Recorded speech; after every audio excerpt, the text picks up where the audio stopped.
প্রিয় শ্রোতা, আজকে আপনাদেরকে এমন একটি বিষয় সম্পর্কে জানাবো যা আমরা অনেকেই জানি না। আসহাবে কাহাফ এমন একটি ঘটনা যা স্বয়ং রব্বুল আলামিন পবিত্র কোরআনে বর্ণনা করেছেন। পবিত্র কোরআনের 18তম সূরা আল কাহাফের 9তম আয়াত থেকে 26তম আয়াত পর্যন্ত বিস্তারিতভাবে এই 7 জন যুবক সম্পর্কে, অর্থাৎ আসহাবে কাহাফের গুহাবাসী 7 জন যুবকের কথা বর্ণিত করেছেন।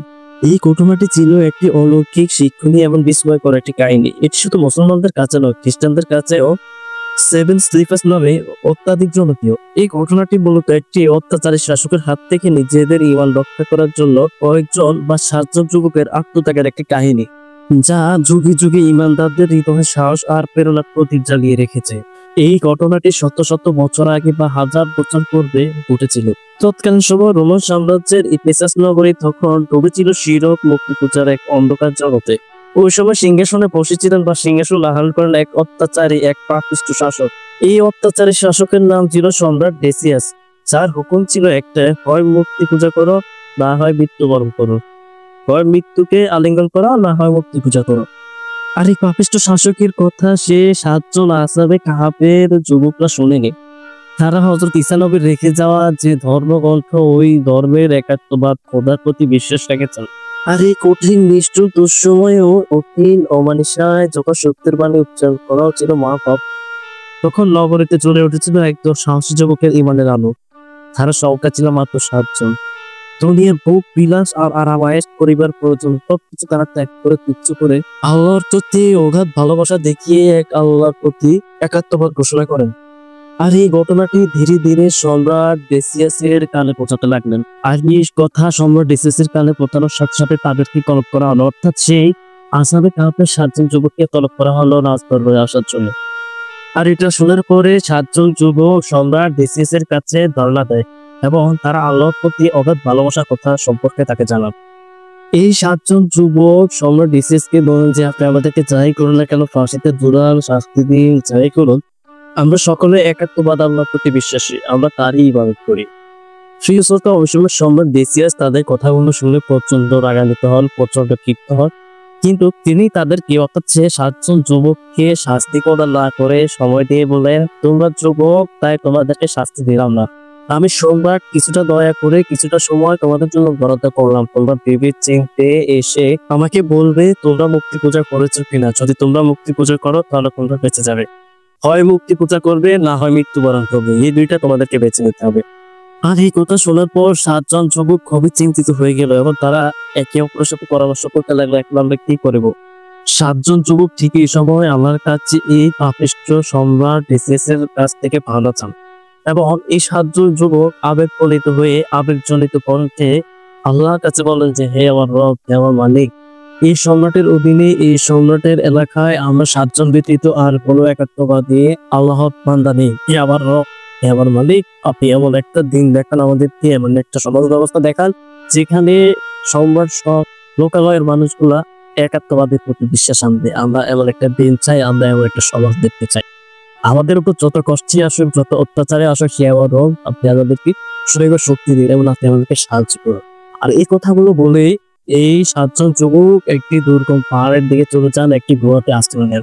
আল্লাহ তাদের সেই প্রার্থনা কবুল করার সাথে সাথে গুহার প্রবেশপথ পাহারায় রইল তাদের একটি বিশ্বস্ত কিতমির কুকুর। অর্থাৎ তাদের সঙ্গী সাথী একটি কুকুর ছিল, যার নাম ছিল কিতমির। কুকুরটি তাদের পাহারায় গুহার বাইরে দাঁড়িয়ে দাঁড়িয়ে তাদেরকে পাহারা, অর্থাৎ নিরাপত্তা প্রদান করেছিল। এই 7 জন যুবক গুহার ভিতরে আশ্রয় নেওয়ার সাথে সাথে প্রচন্ড ক্লান্ত ছিল, প্রচন্ড ক্লান্ত, শান্ত ছিল। তারা ঘুমিয়ে পড়লো, পরম দয়ালু আল্লাহ তাদের উপর এক গভীর অলৌকিক ঘুম চাপিয়ে দিয়েছিল। যে ঘুমে তারা 309 বছর ঘুমিয়েছিলেন ওই একাত্মবাদী আল্লাহ তাআলার ইচ্ছায়, এক মহান রাব্বুল আলামিনের ইচ্ছায় 309 বছর এক ঘুমে কাটিয়ে দিয়েছেন। হ্যাঁ প্রিয় বন্ধুরা, দেখুন আল্লাহর কি মনে হচ্ছে, আল্লাহ কি না পারে। কিছু কিছু সময় বান্দাদেরকে এভাবে হয়তো দেখেন, এভাবে হয়তো পরীক্ষা করেন, এইভাবে হয়তো একটা সমাজ ব্যবস্থাকে উল্টে দেন এবং আল্লাহর দিন প্রতিষ্ঠা করেন। যাই হোক, দিনের পর দিন, মাসের পর মাস, শতাব্দীর পর শতাব্দী পেরিয়ে গেল। বাইরের সাম্রাজ্য বদলানো, শাসকের হাত বদলানো, প্রজন্মের পর প্রজন্ম বদলানো, কিন্তু তারা তখনও ঘুমিয়েছিল। প্রায় 309 বছর আল্লাহ তাআলা তাদেরকে ঘুম পাইয়ে রেখেছিলেন। অবশেষে দীর্ঘ অবসানের পর 309 বছর পর তারা আল্লাহর হুকুমে, আল্লাহর কুদরতে ঘুম ভাঙল। ঘুম থেকে উঠলো তাদের পেটে ছিল প্রচন্ড ক্ষুধা, তীব্র ক্ষুধা চালায় তারা একজন প্রতিনিধিকে অর্থাৎ 7জন যুবকের মধ্যে একজনকে বাজারে পাঠান ইয়াম লেখা পুরানো দিনে সে রূপার মুদ্রা দিয়ে। অর্থাৎ তাদের কাছে যে 1 মুদ্রা ছিল তা ছিল পুরানো, অত্যন্ত পুরানো ইয়াম লেখার একটি প্রাচীনতম রূপ মুদ্রা। তাদের মধ্যে যে ব্যক্তিটি বাজারে হালাল খাবারের সন্ধানে গিয়েছিলেন তিনি গুহা থেকে বের হয়ে আশেপাশের এলাকা চিনতে পারতেছিলেন না। তার কাছে মনে হচ্ছিল যে ওই এলাকায় বিগত কয়েক শতক বা কয়েক দশকে কোনো মানুষ বসবাস করেনি। তারপরেও তিনি তাকে নিজেকে বিশ্বাস করতে পারছিলেন না, কিন্তু তিনি খাবারের সন্ধানে বাজার এবং লোকালয়ের দিকে এগিয়ে চলছিল। হাঁটতে হাঁটতে তিনি দেখতেন যে তার পুরো চিত্র কোনো জায়গায় ঠিক আগের অবস্থানে নেই। সবকিছু বদলেছে, দেনান কোঠা, গাছ গাছালি, পথ সবকিছু যেন বদলে গেছে। এমনকি তিনি বাজারে যাওয়ার সময় বা বাজারে দেখতে পেতেন যে একজন লোক মূর্তি পূজাকারীগণ তারা প্রত্যেকে এক আল্লাহর প্রতি বিশ্বাসী, একাত্মবাদের প্রতি বিশ্বাসী। তখনই তিনি কিছু বুঝতে পারতেছেন না, তার চোখ ছানা বড়া হয়ে যাচ্ছে, কোথাও কোনো কিছু খুঁজে পাচ্ছে না। ওই ব্যক্তিটির মধ্যে গতকালকেও যে এলাকায় প্রত্যেকটি মানুষ মূর্তি পূজা করতো, প্রত্যেকটি লোকালয়ে, প্রত্যেকটি বাড়িতে প্রত্যেকটি মানুষ মূর্তি পূজা করতে, ইভেন কি সম্রাটও মূর্তি পূজা করছে, কিন্তু আজ তিনি সম্পূর্ণ তা দেখতে পাচ্ছেন ভিন্ন। দেখতে পাচ্ছেন যে তিনি প্রত্যেকে এক আল্লাহর প্রতি ইবাদত করে, প্রত্যেকে এক আল্লাহর প্রতি বিশ্বাসী। আর ঠিক এভাবে তিনি পথ খুঁজতে খুঁজতে হাঁটতে হাঁটতে একটি লোকালয়ে, একটি বাজারের ভিতরে গেলেন। হঠাৎ করে তার চোখে পড়লো একটি রুটির কারখানা এবং একটি রুটির দোকান। যেহেতু তার মূল লক্ষ্যে ছিল কিছু হালাল খাবার নেওয়ার জন্য, তাই তিনি রুটির দোকানের দিকে এগোল এবং কিছু রুটি নিলেন।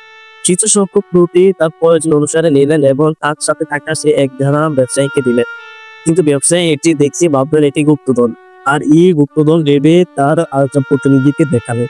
তারা প্রত্যেকে ভাবলেন হয়তো এই ব্যক্তিটি গুপ্তধন পেয়েছে আর এটি একটি গুপ্তধন। বিপরীতে সেই ভদ্রলোকটি রুটি বিক্রেতাকে বললো, আপনি যেটা ভাবছেন সেটা সঠিক নয়, এটা 1 দেরাম, আপনি এই টাকাটা রাখুন, পুরোটাই বিক্রি দিন, আমাকে রুটি দিন। কিন্তু রুটি বিক্রেতা কিছুতেই বিশ্বাস করতে চেয়েছিলেন না। তিনি ওই ভদ্রলোকটিকে বললেন, আপনি যে গুপ্তধন পেয়েছেন তার ভাগ যদি আমাকে না দেন তাহলে আপনাকে আমরা সিপাহী সৈনিকদের হাতে তুলে দিব, তারা শাসকবর্গের কাছে আপনাকে নিয়ে যাবে এবং আপনি সকল গুপ্তধন নিয়ে যাবেন। কিন্তু ওই ভদ্রলোকটি বুঝিয়ে বলল যে আসলে আমার কাছে এটা 1 দেরাম, আপনারা এই পুরোটা রেখে দেন, আমি কোনো গুপ্তধন পাইনি। আর কোনো কথা এই রুটি বিক্রেতা বিশ্বাস করলেন না এবং সিপাহীদের কাছে তাকে হস্তান্তর করলেন। সিপাহীরা শাসকের কাছে নিয়ে গেলেন। তখনকার সম্রাট তার 1 দেরাম দেখেও ভাবলেন এটি হয়তো একটি গুপ্তধন হতে পারে।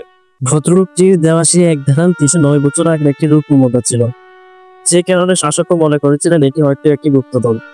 হয়তোবা ট্যাক্স অথবা খাজনা কাটিয়ে দেওয়ার জন্য এই ব্যক্তিটি স্বীকার করতেছে না। কিন্তু অনেক তদন্ত, অনেক জল্পনা কল্পনার পর এর চাঞ্চল্যকর তথ্য বেরিয়ে আসলো। আর এগুলো দেখে শুনে শাসক রীতিমতো অবাক হয়ে গেলেন এবং তিনি অধীর আগ্রহে সম্পূর্ণ কিছু বা সম্পূর্ণ ঘটনা জানতে চাইলেন। অভিজ্ঞ ইতিহাসবিদদের মাধ্যমে প্রশাসনিক বিভিন্ন কাগজপত্র এবং লিপি দ্বারা প্রমাণিত হয় যে ওই 309 বছর আগে 7জন যুবক ছিল যারা মোস্ট ওয়ান্টেড, যারা একাত্মবাদী, আল্লাহর প্রতি বিশ্বাসী ছিলেন এবং মুক্তি পূজা বিরোধী করতেন। ওই তৎকালীন সময় রাজা জেসিএস যে 7 জনের নাম বই পুস্তক এবং স্মারক লিখিতে উল্লেখ করে রেখেছেন, এই ভদ্রলোকটির নাম ওই 7 জন যুবকের নামের সাথে মিলে যায়। আর এসব দলিল এবং প্রমাণের ভিত্তিতে শাসকবর্গ তাকে যথেষ্ট পরিমাণ সম্মাননা প্রদান করেন। শাসক বলে উঠলেন, আপনাদেরকে পেয়ে এই মাটি ধন্য, এই অঞ্চল ধন্য, এই রাজ্য ধন্য। তখন সম্রাট বলতে লাগলেন, আল্লাহ আপনাদেরকে ভালোবাসেন, আপনারা একাত্মবাদী, আল্লাহর প্রতি ঈমান এনেছেন, যার প্রতি আল্লাহ আপনাদেরকে ভালোবেসে গোটা একটি অঞ্চলকে, গোটা একটি রাজ্যকে, গোটা একটি রাজ্যের মানুষকে একাত্মবাদ আল্লাহর দিকে ধাবিত করেছেন। কথার উত্তরে ভদ্রলোকটি মনে পড়ে গেল 309 বছর আগে আল্লাহর কাছে প্রার্থনা করেছিলেন যে, হে আল্লাহ, আমাদেরকে এমন একটি যুগ দেখিয়ে দিও যেখানে প্রত্যেকটি মানুষ একাত্মবাদ আল্লাহর সাথে ঈমান এনেছে, এবং একটি দিন, এমন একটি সময় তুমি আমাদেরকে দেখিও। ওই কথাটি আজে কাহার সেই ভদ্রলোকটি মনে পড়ে গেল। আল্লাহর কি কুদরত, আল্লাহর কি মোজেজা, আল্লাহর কি অসীম ক্ষমতা। এই ধরনের অলৌকিক ঘটনা সম্পর্কে জানতে চাইলে আমাদের চ্যানেলটি অবশ্যই সাবস্ক্রাইব করে দেবেন এবং শেয়ার করে দেবেন। যাই হোক, আমরা মূল গল্প চলে আসি। পরিশেষে সে ভদ্রলোকটি কিছু রুটি নিয়ে ঘোড়ার দিকে অগ্রসর হলেন এবং তার বন্ধুদের সাথে দেখা করলেন। তিনি তার বন্ধুদেরকে বললেন, তোমরা চিন্তা করো না, চিন্তিত হইও না। আমরা যে ঘুমটি দিয়েছিলাম এটি আল্লাহর পক্ষ থেকে একটি অলৌকিক ঘুম। আমাদের কাছে মনে হচ্ছিল যে আমরা মাত্র কয়েক ঘন্টা বা 1 রাত্রি ঘুমিয়েছিলাম, কিন্তু আসলে তা সঠিক নয়। আমরা 309 বছর ঘুমিয়েছিলাম। তোমাদের কি মনে করে আমরা যে আল্লাহর কাছে বলেছিলাম যে, হে আমার রব, হে আমাদের মালিক, আপনি আমাদেরকে সাহায্য করুন, আপনার কাছে আমরা রক্ষা চাই, আমাকে এমন একটি যুগ, এমন একটি সময় দেখান যেখানে প্রত্যেকটি মানুষ এক আল্লাহর প্রতি বিশ্বাস আনে। এভাবে বিস্তারিত ঘটনা সেই লোকটি, সেই আসহাবে কাহফের প্রত্যেকটি 7 জন যুবককে বুঝিয়ে বলে। তারা প্রত্যেকটি ঘটনা শোনার পর আল্লাহর কাছে, মহান রাব্বুল আলামিনের কাছে, মহান একাত্মবাদ রব্বুল আলামিনের কাছে অজস্র কান্দেন এবং আল্লাহর কাছে আবারও প্রার্থনা করলেন, হে আমাদের মালিক, হে আমাদের রব, আপনি এইভাবেও আপনার মর্যাদা দেখাতে পারেন, আপনি এইভাবেও একটি জাতিকে পরিবর্তন করে দিতে পারেন। এক পর্যায়ে বিভিন্ন ভাবে কায়মার এবারকে আল্লাহর কাছে অজস্র ভাবে কাঁদবেন। আল্লাহ দেখতে চেয়েছে, সেটা হলো আপনি আমাদেরকে দেখিয়েছেন, আপনার কাছে শুকরিয়া হে আমার মালিক। তবে আল্লাহ আপনার কাছে ফিরে যেতে চায়। আর এইভাবে তার অবস্থাকে সাতজন যুবককে আল্লাহ তাআলা নিয়ে গেছেন। এটার মাধ্যমে আল্লাহ তাআলা একটা জিনিস আমাদেরকে বোঝাতে চেয়েছেন যে আল্লাহ তাআলা মৃত্যুর পর আবারও জীবিত করবেন, মৃত্যুর পর আল্লাহ তাআলা আবারও আমাদেরকে জীবিত করবেন। আর এটা উদাহরণস্বরূপ আসহাবে কাহফের 7 জন যুবককে 309 বছর ঘুম পাড়িয়ে রেখেছিলেন। দর্শক, সেই যুবকগুলোকে আল্লাহ পরবর্তীতে নিয়ে যাওয়ার সাথে সাথে সেই কুকুরটিকেও আল্লাহ তাআলা নিয়ে গেছেন। এটা বোঝা যায় যে ওই 7 জন যুবককে যে সম্মানিত করেছেন, যে সম্মান দান করেছেন, ওই সম্মানের সম্মানিত সেই কুকুরটিকেও করেছেন। প্রিয় দর্শক, চলুন আমরা এই ঘটনার প্রেক্ষিতে, এই ঘটনার আলোকে আমরা আমাদের জীবনকে গড়ি। প্রিয় দর্শক, পরিশেষে বলতে চাই যে এটি আল্লাহর অসীম ক্ষমতার একটি বহিঃপ্রকাশ। যখন সব পথ বন্ধ হয়ে যায়, যখন জালিমের জন্য চরমে উঠে যায়, তখন ওই আল্লাহর সাহায্য আমাদের খুব কাছেই থাকে। ও যা শুধু ধৈর্য ধারণ করা এবং তার উপর পূর্ণ আস্থা রাখা। আমরা আসহাবে কাহফের এই মহান শিক্ষা নিজেদের জীবনে ধারণ করি, বিপদে হতাশ না হয়ে আল্লাহর উপর ভরসা রাখি এবং যে কোনো পরিস্থিতিতে, যে কোনো দুশ্চিন্তায় নিজেদের ঈমানকে রক্ষা করতে পারি, আপসীন থাকি। আল্লাহ আমাদেরকে সকলকে সেই তৌফিক দান করুন। আমিন। সকলে ভালো থাকবে।